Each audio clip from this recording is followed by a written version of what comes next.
Curating a list of the best true crime documentaries is no simple task. The genre, which has exploded in the decade or so since Netflix's Emmy-winning Making a Murderer and the release of podcasts like Serial, has become somewhat overcrowded, with streamers tripping over themselves to dredge up cold cases or salaciously recount traumatic events in hopes of producing the next big hit. That said, if you're a fan of the genre and fancy yourself an amateur sleuth, there are plenty of well-made true crime documentaries that are very much worth watching. Whether made in an attempt to expose miscarriages of justice or unpack mysteries that remain unsolved, the best true crime documentaries are as riveting as they are perplexing. Below, discover 8 true crime docs that are worth getting stuck into. Firstly, Oscar-nominated The Perfect Neighbor is a real feat of filmmaking. Comprised mostly of pre-existing police body cam footage and with limited narration, Geeta Ghanbir's 2025 documentary traces the events leading up to and the aftermath of the deadly shooting of Ajike Owens by her white neighbor, Susan Louise Lawrence.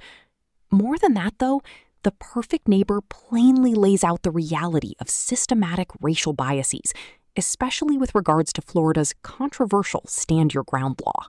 Not all of the best true crime documentaries are about a grisly murder.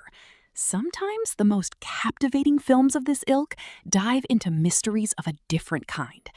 This was the case with Netflix's Unknown Number, The High School Catfish, about a young high schooler who was being endlessly harassed by an unknown cyberbully.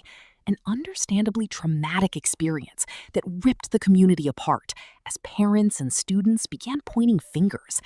I can't say much more without spoiling the end, but let's just say the conclusion will leave you with many more questions than answers. If you want a doc that'll leave your jaw on the floor for 4 hours, then try 2025's American Manhunt, O.J. Simpson, a 4-part series from Floyd Russ that dives into the 1995 murder trial of former American football player and media personality O.J. Simpson, which saw him stand accused of the murders of his ex-wife Nicole Brown Simpson and Ron Goldman. For an even deeper exploration of racial inequality and celebrity in America, it's also worth watching 2016's O.J. Made in America, which won an Oscar for Best Documentary Feature and an Emmy for Outstanding Directing for Nonfiction Programming. A relative oldie but a goodie. Andrew Jarecki's HBO doc, The Jinx, The Life and Deaths of Robert Durst, was released back in 2015, but remains groundbreaking for reasons that I can't get into, lest I spoil the whole thing for anyone who's yet to watch. Meticulous and chilling, The Jinx follows the wealthy real estate heir Robert. Imagine getting out of a bad relationship and then meeting a guy you really like on Tinder. Imagine that he proposes after a whirlwind romance and you become happily engaged. But wait, there's a catch. Turns out he killed someone. Oh, and he's attempted to cover it up. You can keep the secret, can't you? This is the situation that Caroline Muirhead, then 29, finds herself in, as she's forced to reckon with what her fiancé has done before going undercover in her own relationship, with very little regard from the police for her safety. Should I Marry a Murderer is a remarkable and frequently infuriating watch.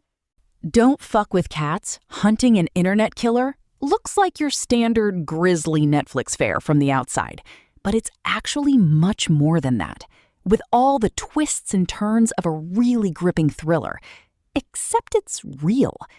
If you've somehow not seen it, the 3-part docuseries follows the story of a group of online sleuths who launch an amateur investigation into a series of animal cruelty acts committed by a Canadian porn actor called Luca Magnotta.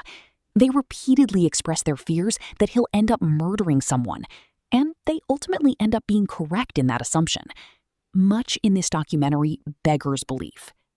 If you've read Patrick Radden Keefe's 2021 book Empire of Pain, you'll be well acquainted with the rise of OxyContin in America and how it contributed to the country's devastating opioid crisis. It's absolutely worth a read if not. Four-part docuseries The Pharmacist, released a year beforehand, takes a more personal, zoomed-in look at the crisis, as activist and local pharmacist Dan Schneider attempts to uncover his son's killer, a journey that ultimately leads to him gathering evidence against a prolific pill mill doctor in New Orleans. Some of the most captivating documentaries are of the did they or didn't they variety, a category that The Body in the Snow fits firmly into. Here's the premise. In 2022, the body of Boston police officer John O'Keefe was found on the front lawn of his friend's home in Canton, Massachusetts. His girlfriend of 2 years, Karen Reed, was promptly arrested and charged with his murder, despite plenty of holes in the case. As time went on, tensions within the community began to bubble over, with the trial and surrounding online support transforming Reed into a celebrity of sorts, with hordes of fans professing her innocence. One to watch if you like getting into the nitty-gritty details of a case as it unfurls in real time.